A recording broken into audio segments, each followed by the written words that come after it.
So my name is Sunday Ajak. I'm the head of marketing at The Residency. What a residency is essentially is a home for a lot of founders who are building their startups. And so what we have done is we have created a network in all the local hubs around the world where founders can come, they can grow, and they can build alongside each other. And then our philosophy is if we could take everything that someone needs to build a company, give it to them in the most value possible, and they could take their company from 0 to 1 at the fastest rate possible. So what this looks like is imagine you spend an hour every single day, worrying about food, like ordering food, cooking food, XYZ. And that's not the most minimal number. What we do is say, for example, let's just eliminate that, get them a private chef. And so all of a sudden that time comes back to you. And that's a small, mediocre example. But when it comes to building a business, you need things like investors, you need things like connections, you need things like X and Y to the 10th degree. And so what we've done is we've created that sort of resource bubble where we can give them everything they need. And then all they got to do is think about is let's build my company. Yeah. How did you come to get involved in the residency? Long story. So I am from Toronto, Canada. And oh goodness, I studied political science in my undergrad. And at the time I was like, I want to be a politician. And so I ran for, my university body president and I won. And all of a sudden I was 23 years old with a $30 million company out of the section of the university. And I was leading 500 employees and I had all this stuff to do. And I was like, this is a lot. And that's when I first fell in love with business and especially like being a C-suite executive. It was amazing. And so that's when I made the pivot from political science to business. And what I did was I started working at a different section of the university, and this was the business institute side of the university. So it's called the Ivy Business School. And so what I was doing is I was a business advisor slash teacher. So I was teaching students entrepreneurship, marketing, business fundamentals, as well as advising a lot of the startup students that were coming out of that ecosystem on how to build their companies in the Canadian ecosystem. So one of the students that I was supporting ended up moving to San Francisco, and she ended up working for an AI superconnector company. She was an amazing individual. And then when the residency was hiring for this sort of role, they were looking for a very unique section of skill sets. So someone who works in marketing, who has like leading startups, who also has some like content creation, marketing experience, and all that sort of like coalesced. And so they gave me a cold call.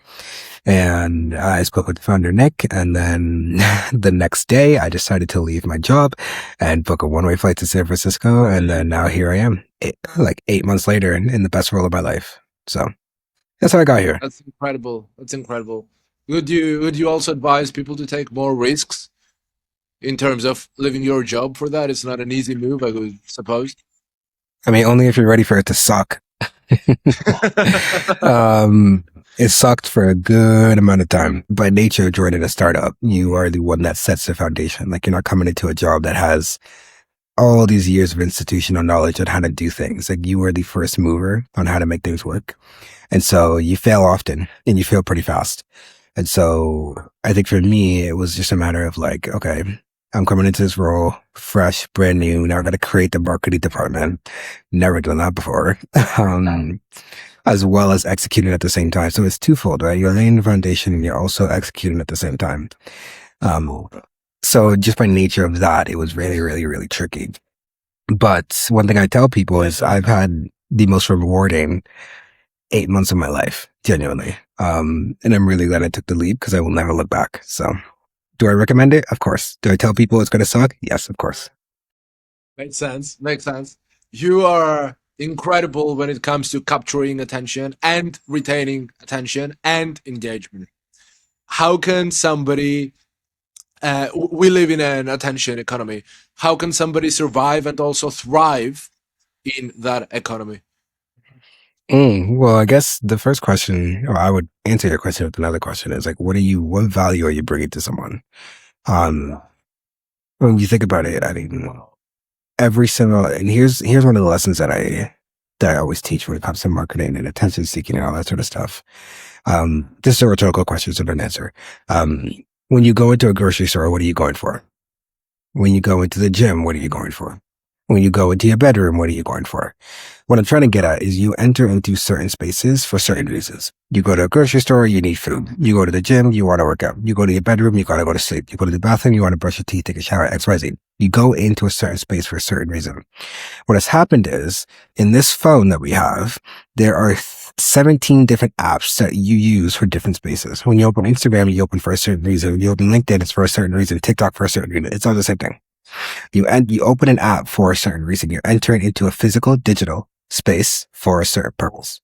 And so when it comes to retaining attention, one thing I tell people is when someone is in the space of Instagram, when someone's in the space of TikTok, in the space of LinkedIn, if they are paying in their attention, they want to get some value out of it. If I pay for a gym membership, I want to get value out of that gym.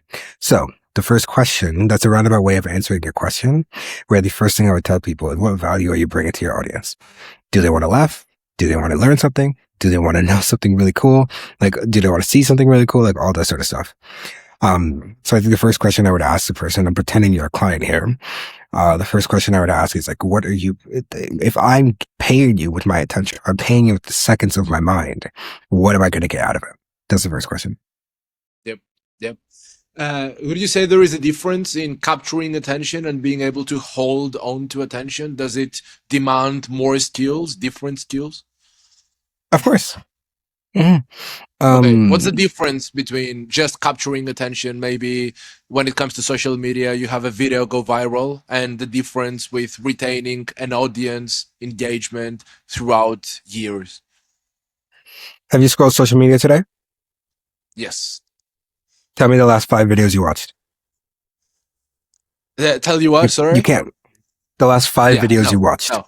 You can't. No, of course I not. can't. No. Right? Why would you? Those videos, as successful as they might have been, they could have been 1 million views, XYZ. You didn't retain the attention because it was a split second. I saw it and I'm gone. That's how that's how the human mind works, right? You can get one viral video and that could literally do nothing. Because at this point, depending on the app, you can go viral on TikTok tomorrow and literally your life will not change. But the intentionality behind it, when you're creating content that goes viral to keep that audience, that's a whole different subsection of messaging, right? It's not just this piece of brain rot content that goes viral once. It's a piece of curated content that starts to begin to build a brand, to build a community, right? Now, to the same question, you might not be able to remember the last 5 viral videos you watched randomly, but you remember the last viral video you watched off someone you cared about, right? Like you follow someone for a certain reason. I can recall the last video I watched of the person I want to follow because I wanted to do that. And this goes back to what I just mentioned. You are getting value from that person, right? One viral video that has no retained value, it's just going to be out there in the ether. Everyone's going to forget about it within 5 seconds. But when you're creating stuff that has that value for that certain community, that's a whole different section of retaining information. Would you say that the market in social media is actually saturated, as many people support, or is there a space for somebody to begin and maybe even get a large following and engagement in a couple months or years from starting? I would say yeah. Like I don't think the end of the internet is billions of people and billions of pieces of content that show up every single day. So if anyone's wondering if the internet is oversaturated, I promise you it isn't. There's certain pools that are oversaturated. And these are the popular pools that everyone gets into, right? I'm thinking of fitness influencers. I'm thinking of, I don't know, even me, like even photographer influencers, like it is saturated. So depending on the pool that you go into, yes, of course, you will run into a lot of competition. The interesting thing that a lot of people are doing is they're building concentrations around themselves, which is kind of cool. And this is the idea of personal branding. This is the idea of being a thought leader, right? Like if you're the most talented person and the most knowledgeable person in one topic, the whole niche is around you, right? Well, I guess it would be around the topic, but like people are going to follow you because you have that sort of information that people want to get, not because they're a photographer who wants to see something else that's really cool as well. So the short form answer to your question is no, I don't think the internet is oversaturated, but twofold. Depending on the area and yes. Yeah. Hormozy being the best example, I would imagine, of what you're saying. Yeah. Uh, when it comes to public speaking and social media, is there a difference between those two, or do they rely on the same principles? Um, I would say they overlap like a Venn diagram. I would say there are a lot of core differences. Obviously, when it comes to public speaking, there's no filter. You can't like stop and start. You're kind of just on. Um, so that is one of the core differences, right? Like on social media, you can curate your message and like you could just curate everything. When it comes to public speaking, that's a skill set that as much as you can cure, like obviously there's things you could do to become a better public speaker, but like there's less of an actual implication to curate it because you have to perform in that moment. So I would say that's one of the core differences, but then a core similarity would be just conveying an impactful message. Like that is the exact same thing, right? Um, and there's a great individual. You know, obviously you know Simon Sinek. Everyone knows Simon Sinek. Um, he is a great leadership coach. Talks about a lot of how um, communication of like your core purpose goes a long way in getting a message across to someone. And so the similarity I draw when it comes to creating a message on social media and a message in person falls a little bit along the lines of what he mentions, right? He falls into the three buckets, right? It's the what, the how, and the why. Have you heard about this before? Or is this brand new? I've heard of it. I've heard of it, but you can explain for everybody who has not yet. Awesome. Yeah. So it's the what, the how, and the why, right? The example I use is, imagine I'm running for president, kind of like what I did at my university. And imagine I said, hey, I'm running for president, vote for me. Would you vote? Probably No, not. Because all I no. told you was what I'm doing. This is the first bucket. What I am doing. Imagine I kicked it a little bit step further, right? And I said, how? Okay, you want to know what? Hey, I'm running for president. And the way I'm doing it is by like creating more policies that better financially help a lot of people in the world. Focus on climate change, human rights activism, like all this sort of stuff. That's how I'm doing that. I'm running for president. Vote for me. Right? A little bit stronger, right? And that's what a lot of people stop at, right? A lot of the elections that we see are based on that. And then everything happens within the how. This is where the arguments and debates and all that sort of stuff, that's what happens. But the reason why we see a lot of people who are a little bit detached from election processes or detached from just larger messaging that falls under that same sort of paradigm is because it doesn't connect to us like the same way that we would want to be spoken. The reason why is because the human brain is very complex. We go from the fuzziest thing to the most simple thing. Right. Or no, sorry. The most simple thing to the fuzziest thing. The most simple thing is always a what. I am running for president. When things get a little bit fuzzy, it's like, okay, there's a how. But then when things get the fuzziest is the why. That's the last bucket. Not a lot of people really understand the core feel like, okay, why is this person doing this? All this sort of stuff. And when that gets fuzzy, we tend to skew our way back to the beginning and just focus on what makes the most sense to us. Right. And that's the what. So to my point, when it comes to curating your messages online or in person, the fastest way to get to the most high impact message is to start with the why and then go your way backwards. So to use my example, imagine I said, when I first came to Canada, my family was struggling a lot. There was a lot of financial debt that my mom accrued. There wasn't a lot of resources on how to just get food on the table. I am one of like three boys that she raised when she was like 25 years old. And at the time, the government in Canada had all of these resources for her to tap into. The food banks, help with just regular banking, housing, all that sort of stuff. And over the course of the last 25 years, from me growing up in Canada, I've seen those resources dwindle. You know, families who are coming over for the first time with huge amounts of children, don't have the resources that I had. And it's heartbreaking. It's depressing. And I would love to see a country that supports new residents the same way that I got supported. The only way I can do that is by building policy that better affects and helps these families. And the only way I can do that is by running for president. Vote for me. Does this make sense? Yeah, All I it's the did same was flip principle the you would use paradigm. for a great pitch. Yes, yes, It's yes. the same thing. Yeah, yeah. Mhm. Yeah. You also wrapped your value that you bring through a story. How can somebody start telling better stories? Oh goodness, I love this question. Um, This is so complex. It's hard for me to just answer straight away. And that's why I love the question.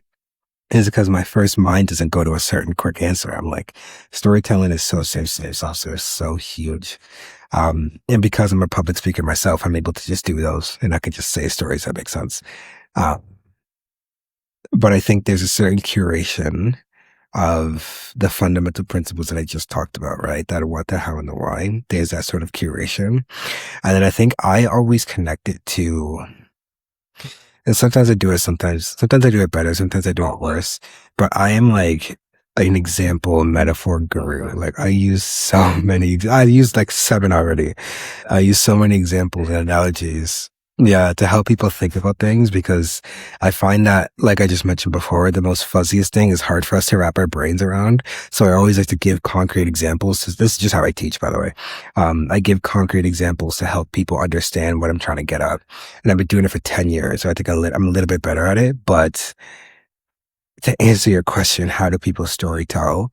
The goal that you should be striving towards, and I'm going to keep this abstract because it's so complex.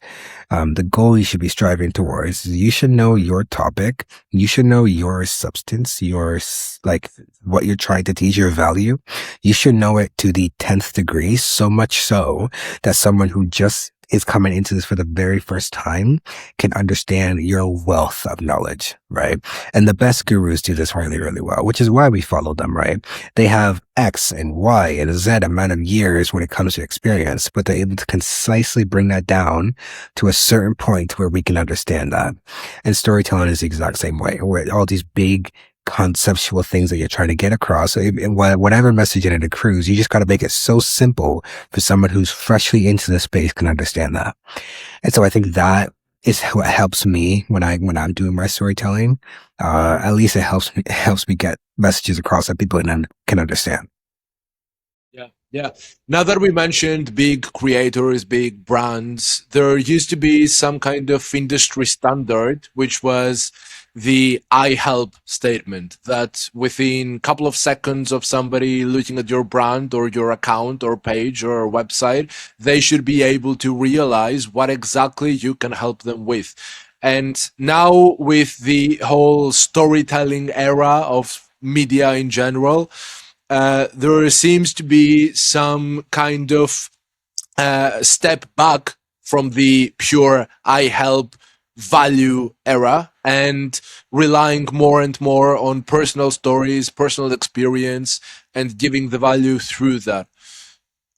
How is the market changing in that way?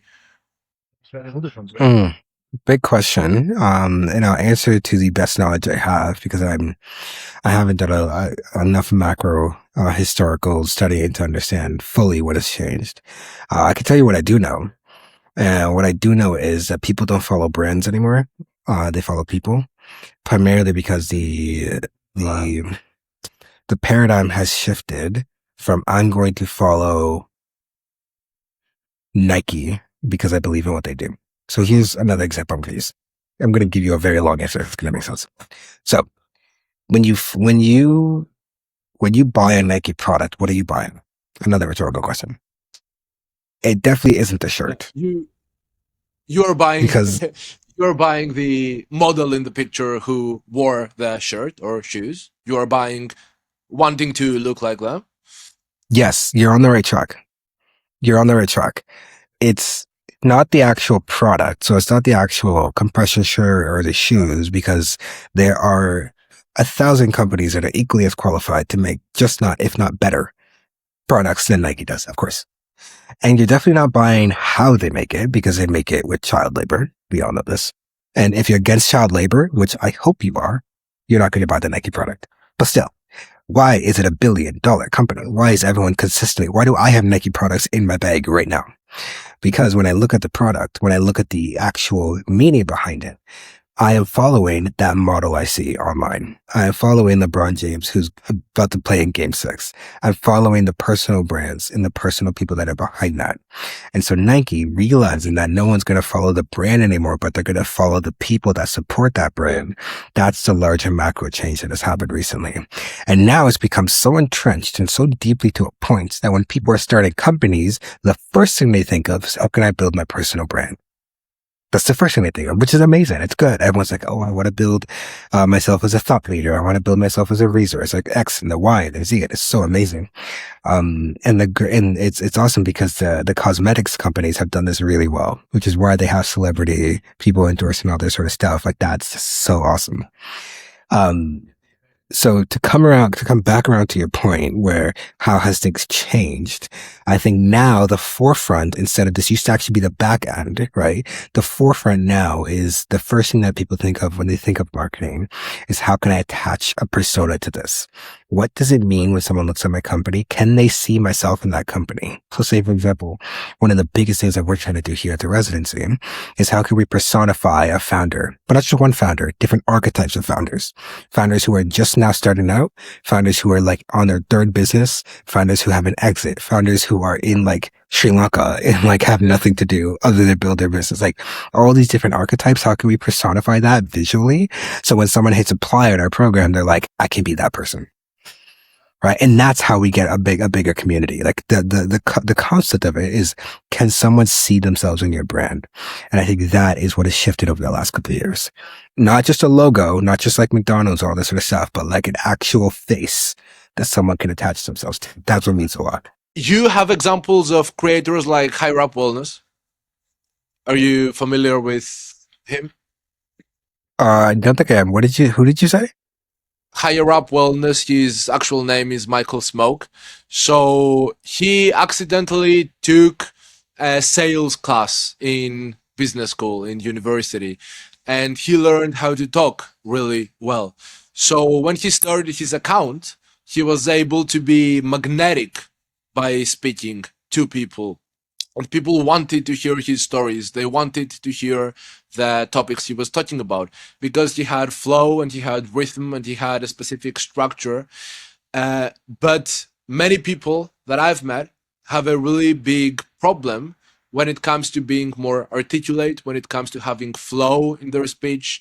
Maybe they rely on a teleprompter and they want to stop and be more authentic in the moment kind of rhetoric. How can somebody transition from the perfectly staged thing to the actual original right now thing? Can you rephrase the question a little bit? Yes, yes, yes. I want to make sure I hit this. Yeah, especially with content creators, Mm-hmm. a lot of people are relying on teleprompters. They rely on perfect Yeah. scripts that they read from their computer, and then they edit the parts where they're reading from the script. They edit them out before they post the video. And many of them want to stop relying on that. And they want to start being able to articulate their thoughts on the spot, having the camera being turned on, maybe in their car, and have perfect flow for a minute of talking. How can somebody start being more articulate, having flow in their speech? Oh, big question. I have a 3-hour workshop that talks about this. I'm going. Can people find it? It's not online. You got to join my classes. But what is the most valuable thing I can say right now? Everyone on the planet has a baseline. Okay. Some people are naturally better speakers than others. It's a reality. Okay. Now, on the paradigm, right, you're like, take a graph of a 1 to 10.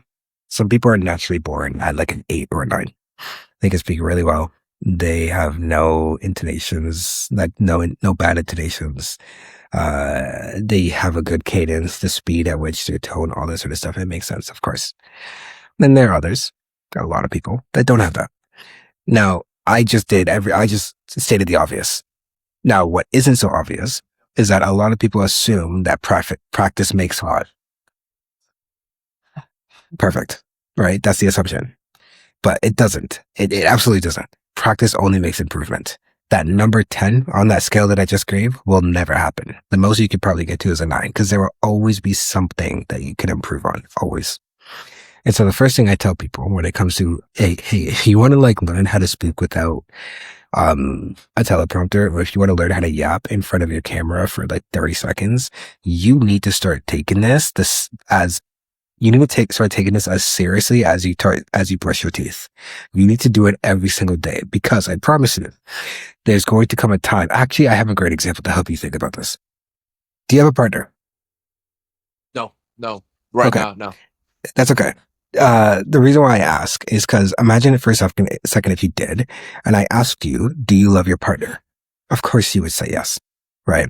But then what if I ask you to prove it? How could you? What would you do? Well, we would have to get into some definitions of what love means and contains, and we then could do maybe that. mention some examples of actions that would follow this analysis and definition. Yes, but you're 100% correct. Um, and there's a missing element there that it's an impossible question to answer. There is no one definition of love that proves I love this person. There's not a single one. Not even putting a ring on their finger, as we know, has proven that you fully love somebody. There's no definition. The actual definition lies in a gradient. There was a time where you woke up and said, I'm going to text my partner every single day, good morning. When they're feeling sad, I'm going to bring them flowers. When they're doing X or Y, Z, I'm going to support them. I'm going to show up for them every single day. I'm going to consistently show up for them every single day. So the points that I show up, they slowly start to accrue and build and build and build and build and build until all of a sudden one day, as if they have pushed a button, they wake up and they realize that they love you. But it only could have happened over those consistent points of execution. It was a gradient.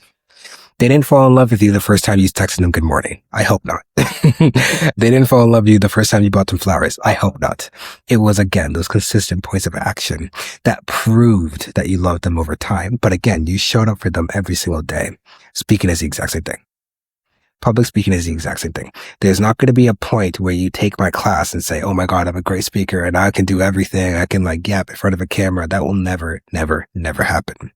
There will come a time where you show up on Monday and then you show up on Tuesday and then Wednesday and then Thursday and then Friday and then Saturday. And every single time you do it, you will become better.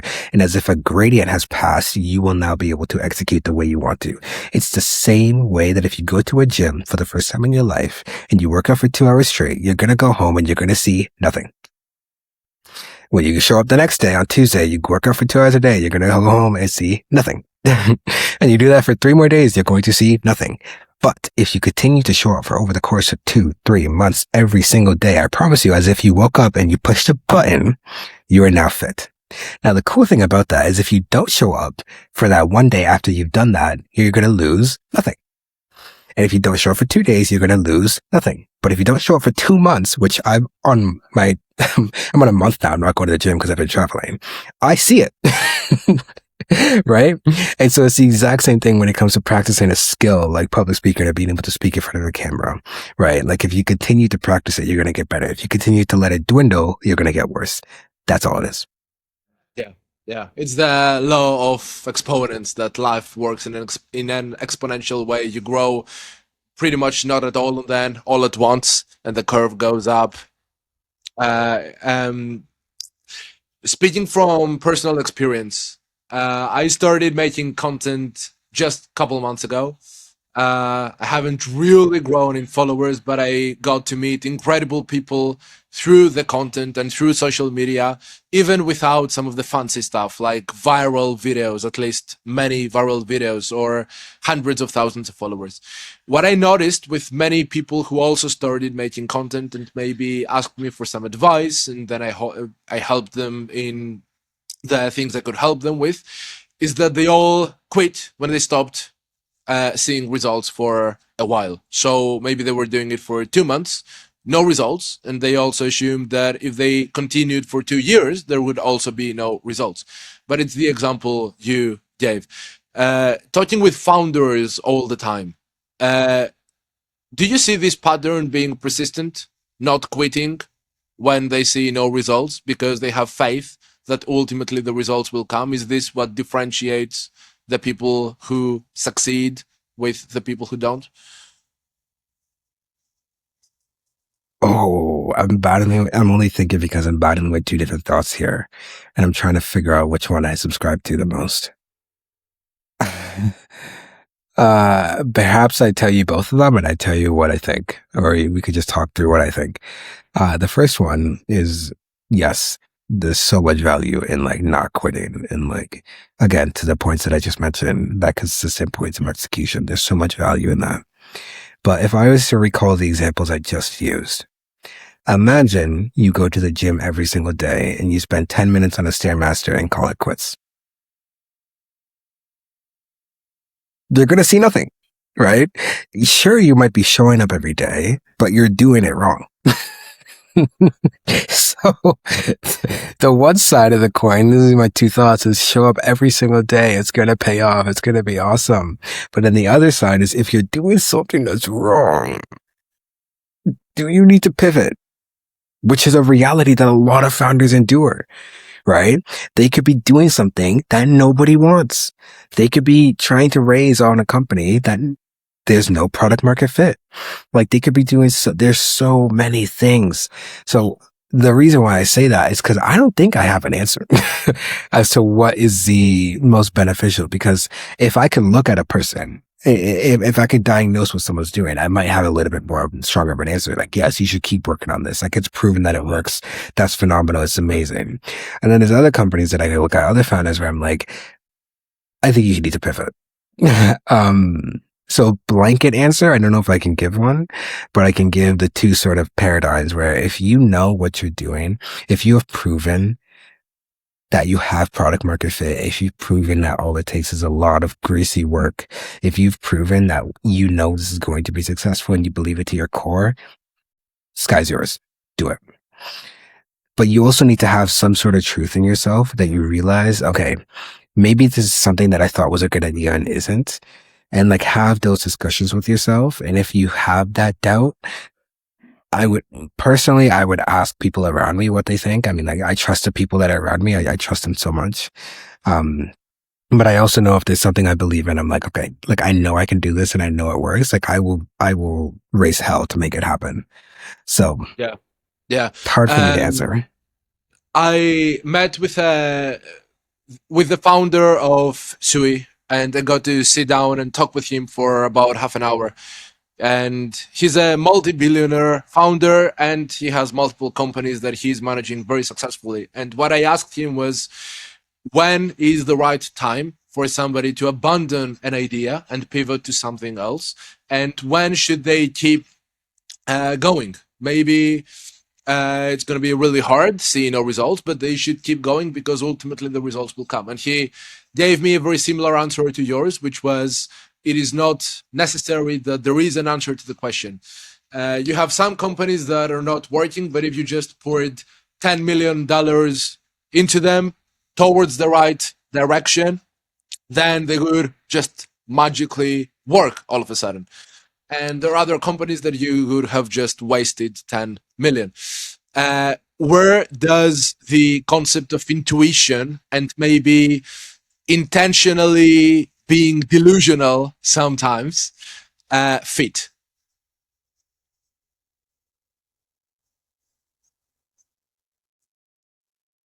Well, like I think there's a standard level of delusion that everyone takes when they're a founder. Um, Starting something from scratch already takes a lot of delusion. Um, I'm struggling to answer this question because in my head, that just seems like a given, right? It's a given characteristic of being a founder for the first time or for the second time or the third time, right? Because a lot of people in this world need to benchmark their success off something, right? Whether it's, oh, the person who came in my role before me, what did they do? Like, this is people who like take traditional jobs. What does my neighbor down the street, what do they do for a living? What does my student, my coworker, what are they doing for a living? How are they successful? You benchmark yourself against other things in this world. And a lot of people take that standardized path. So that to the founders or entrepreneurs, whatever word you want to use, when you benchmark yourself against like something brand new or something that doesn't have a lot of data points, delusion just becomes a characteristic more than it actually becomes a trait. It's just a thing that happens. Yeah, yep, yeah. I get it. Speaking a lot about social media and speaking a lot about public speaking, is there a place still for public speaking? There seems everything seems to be online, virtually. Is there, do you think, a need still for one-to-one connection, being in the same Yes. 3D place? Until we get to a world where all people do is, until you get to a world where you never have to use your voice, public speaking is important.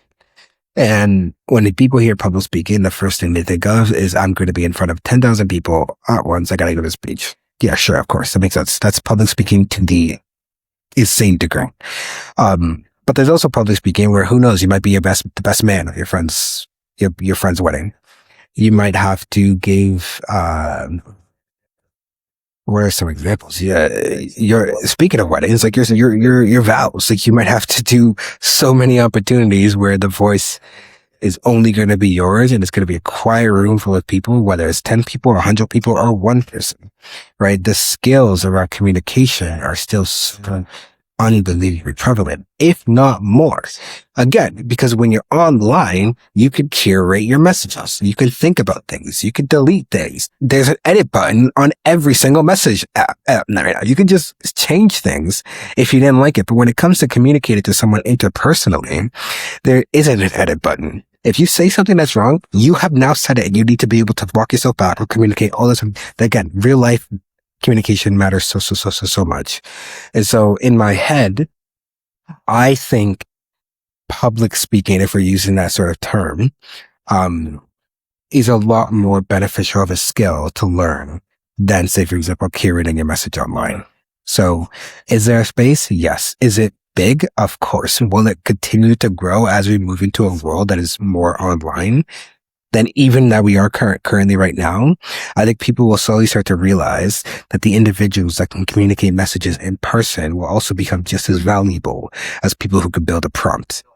Right. And that's why you see there is a rise of, I keep seeing all the same tweet every single day as of Twitter is marketers are going to be on the rise in the next 5 years. Like if you could build a brand, like you are now valuable. I see it all the time. And so people are slowly starting to realize that when you can replicate hard skills like coding through an app, when you can replicate hard skills like X and Y and Z, now that AI is automating, the skills that you can't necessarily replicate are now becoming more valuable. And so in my head, to your question, the short answer is yes. A lot more than people are going to start to realize. When people are asked about their number one fear, most people say public speaking than people who say death. How do you explain that?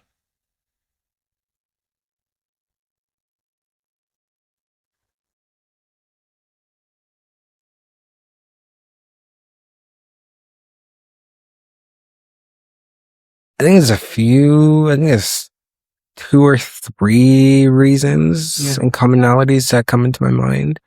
Why people are more scared of public speaking than death. I think one,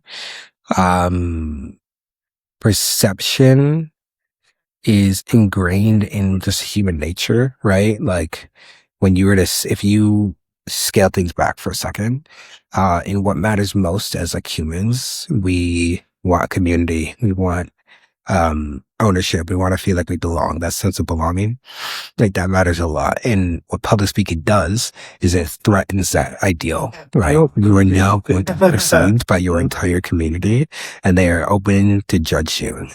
And so it shakes us to our core, where if I'm not perceptually akin to what my community wants me to be, I now have the fear of being ostracized. And that's why people are like, oh my God, public speaking is so scary because all eyes are going to be on me. I'm the last voice. What if I make a mistake? And as if you put a gun to someone's head, they're going to start shaking when you put a microphone in their hand. Why? Because again, you're threatening that core human psychology where we just want to we want to have that sense of belonging. We never want to have that threatened. Public speaking uniquely threatens it in a really interesting way. So that's the first aspect that I would say why people are more scared of it. Um, and I would say the second aspect of it is because, like, I guess it's an extension of what I've mentioned the first, but people don't want to be perceived as like, uh, this person doesn't know what they're doing. This person is like, they can't communicate, like all these sort of things. And as I try to understand it, because I don't really have the fear of public speaking myself, so this for the longest time involved in my brain. Um, but those are the things that I think about when it comes to people who are like just scared to get on front of stage because some people are like, oh my god, like I don't know, it's long and winded and people have 1,001 excuses, but that's just the first answer is what I think is the core root of it.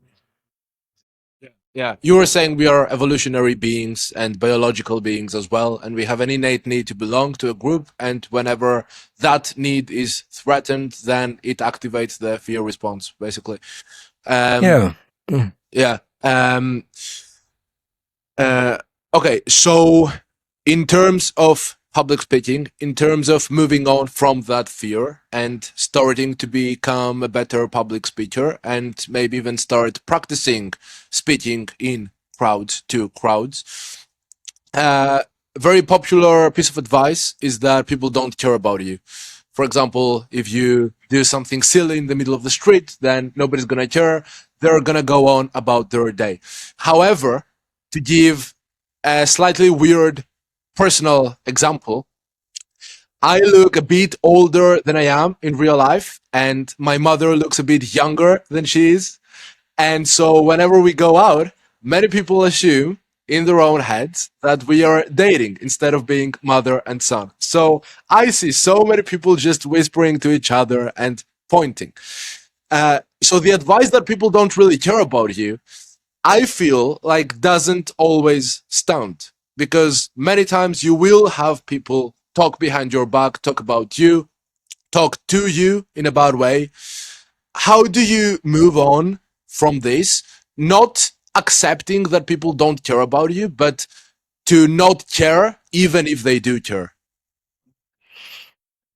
Oh, I am I might be the not a good person to ask this question because I'm so unbelievably pragmatic with this. Really? Where I was talking to my friend about this too the other day, um, because he was going through a very similar experience that you were. Again, different details, but same core principle. Um, and I'm really harsh.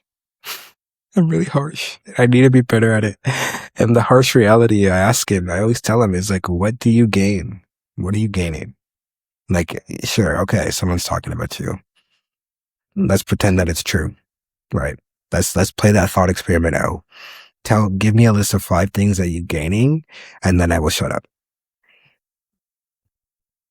Did he come up with anything? Of course not, because there's nothing that you gain. There's nothing you gain, and there's everything that you subtract. Like there's a zero. It's a zero sum game trying to realize or trying to consistently worry about what someone is or what multiple people are thinking about you. And so because I'm so pragmatic with this thought, it just seems very simple, but I know that it's not the case for a lot of people. So I have to be sensitive to this topic. So to be sensitive to this topic, the better way that I frame it, is to the same question that you asked before. This is an easier way of thinking about it. Is can you tell me the last 5 things that you saw or that you remembered that you looked at someone and sure you made a judgment? Can you remember what those were? No. No, no, no, of course not. It's in your head for 5 seconds and it's gone the next 5 seconds. Like our brains move at the speed of light. And so the more sensitive way of what I'm trying to tell people is sure, someone might judge you now and then they're going to forget. I promise you they're going to forget in 10 seconds, especially if it's a stranger. And so that sort of reality, that sort of like in your face reality that I tell myself is what helps me get over that. And then there's a level of acceptance that you need to accrue where Some people are just saying things that are factually true, like in my mind, where I'm like, I use an example. Um, Actually, I won't use that example. No, I will not use that example. Um, but that's what I'm trying to get at. Yeah. Yeah. You talked a lot at the beginning of the podcast about building a magnetic personal brand and a magnetic image for your brand. Moving slightly away from the media aspect, talking to founders all the time, ranging in success from beginners all the way to extremely successful founders who have exited for many millions of dollars. What have you observed as the most common patterns that they all seem to have? Oh, now that's a good question. I think the thing I've noticed with the most successful and like, I don't want to call them the least successful, but lesser successful founders that have come through our programs. Um, there's an element of how they treat themselves, like their bodies and their minds. I think, um, I've noticed that the paradigm when you come to San Francisco is to work your absolute butt off, sleep 2 hours, sleep on a mattress, do what you got to do to build, and people romanticize that, and it's like, oh, I'm grinding, I'm locked in, I'm like all that sort of stuff, which entices a lot of young people, a lot of young people that throw themselves into the companies and they don't take the necessary precautions that they need to make sure that their mind and their body works just as well. And I am not a wellness guru. Let me just put that out there. I'm not. But someone who's been 27, who's now 27, and who has done both sides of that, where you're just so locked in and you don't care about who you are and physically, and then you are just as locked in, but you care about your mind, your body, how you present yourself. I have now noticed over the years that it is the individuals that prioritize themselves just as much as the company that in the long run are 10 times more successful than the vast majority of people who just go locked in and just do it. Like, just like, I'm going to sleep XYZ, I got to get it done. So there's two sides of the coin where there is value in both aspects. But in terms of long-term success, in terms of success that actually lasts for a long time, I have seen personally the trait skewed to the one side where people are a little bit more pragmatic and a little bit more real. Yeah. Yeah. Yeah. In the same realm of thought, would you advise young people to start moving away from the hustle culture premise and the Andrew Tate mode of thought and start moving towards something they actually find interesting and they can be aligned to and obsessed with, perhaps? Like, yes, I think, yes, like, I think there's a world where both of those exist. Like, if you are, like so into what you're doing, there's a world where you can go just as crazy with what you're doing as the person who's sleeping 1 hour a day and like all that sort of stuff. The example that I use, and I use it because it was given to me by my co-founder, Peter, F1 cars, the most, like the fastest, highest performing cars on the planet. In the middle of a race, take a pit stop. Does that make sense? Isn't that crazy? Like the highest, that example alone has reshaped my mind, right? Like the fastest racers, the highest performing cars, the most insane gear that you've ever seen in your life, intentionally take a break in the middle of a race, in the middle of the most highest, like, because it's necessary. It's necessary. Like, again, you could talk about specs of a car and all this stuff. I'm not as knowledgeable about that, but like, it is necessary to perform at your highest degree that you do need to realize that there are moments where you could be just as intense with what you're doing while also realizing there are moments where you need to take a pit stop and then you can like get back on the track and do just as much as you can. If you just went around consistently, you would lose the race if you did that a lot faster. Yeah. Yeah. Uh, have you met both type of founders? I have. Yeah. Who is there a difference in terms of who seems to have success that lasts for a longer time? I think this is a life thing. I think the ones that are just like super, I don't care about my body, I don't care about my mind, I'm just gonna build, are skew younger. Um, at least to the founders that I've seen. A lot of the older ones are a little bit more real with themselves. um, and so I think that is the only causation that I see when it comes to this mindset. And that's why I told you in the beginning, like it's very attractive to the first time founder who's 17 years old, who's coming to YC for the first time and is like, oh my God, like I have to do this, I have to do this, I have to do this, I have to do this. Because that's just what your body tells you at the time. So that's the only Yeah, correlation I yeah, see. yeah. Do you think it's necessary for a founder to have to make personal sacrifices if he wants to be successful in Of course. entrepreneurship? Of course. Um, Yeah, I mean, I guess that's just the cost of playing game, to be honest. The personal shift comes with like, what are you willing to sacrifice, and what is more valuable to you?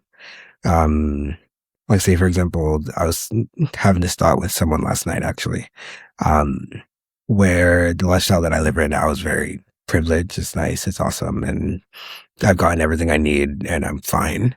But it's come at the cost of a lot of my friendships. I haven't seen them in a long time. I haven't seen my family in a long time. Everything feels temporary to me because I'm always moving around somewhere new. So it's hard for me to like sink into a relationship, whether it be a friendship or an actual relationship, all that sort of stuff. So the cost that I am paying to live the lifestyle I have right now is, relationships, right? Like family, friends, girlfriends, all that sort of stuff. It's all the same thing.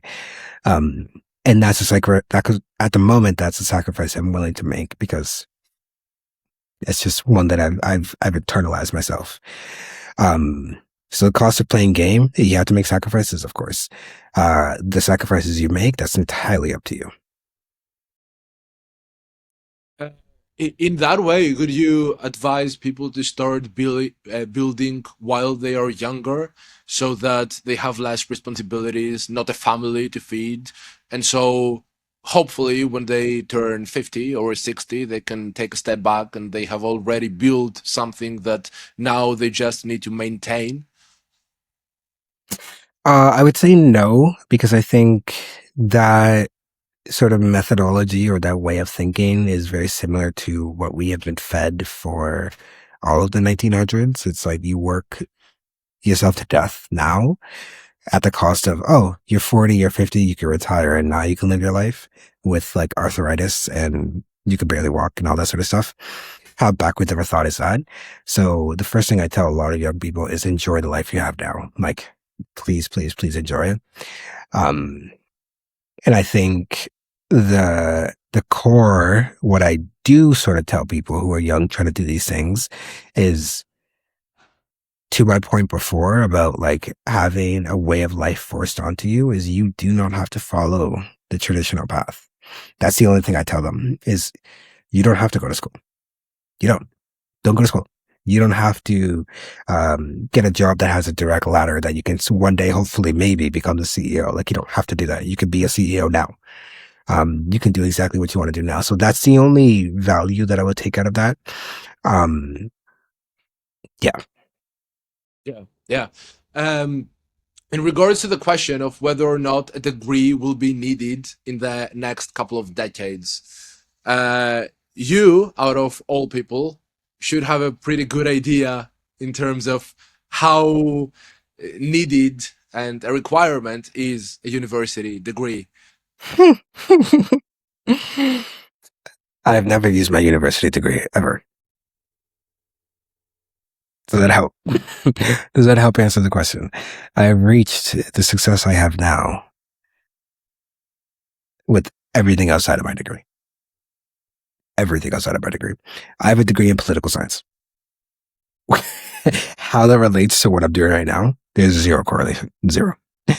Um, am I lucky that I went to university? Of course. Am I grateful I did? Of course. Will I do it again? Of course I would. Um, but your question was, is it necessary? And the short answer, no. No. And I think a lot of people are starting to realize that a lot more often. Yeah. And what I also love about the residency is that a big part of people wanting to get into Ivy League universities is that they're gonna live from there with a really good network of people that they have met, people they can work with.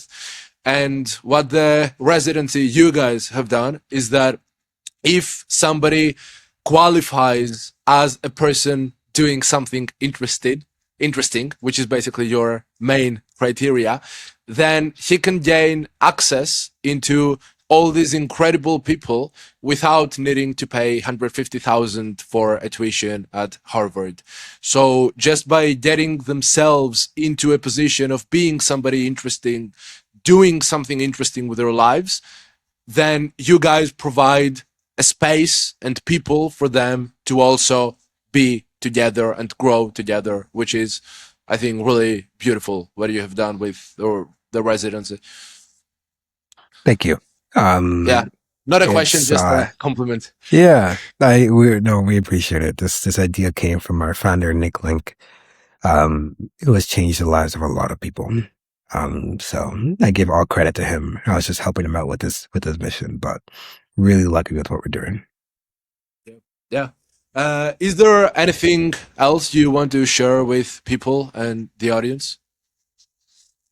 I think to everything that we mentioned before, or throughout the last hour we've been doing this. I hope the core message that anyone receives who's watching this is, if there is an idea that you have that you're very curious about, that you want to explore, um, the only thing I want you to know is that there is support out there, even if it's not just the residency. There's so much more of the world that you can explore that will support something like you, that will support an idea you have.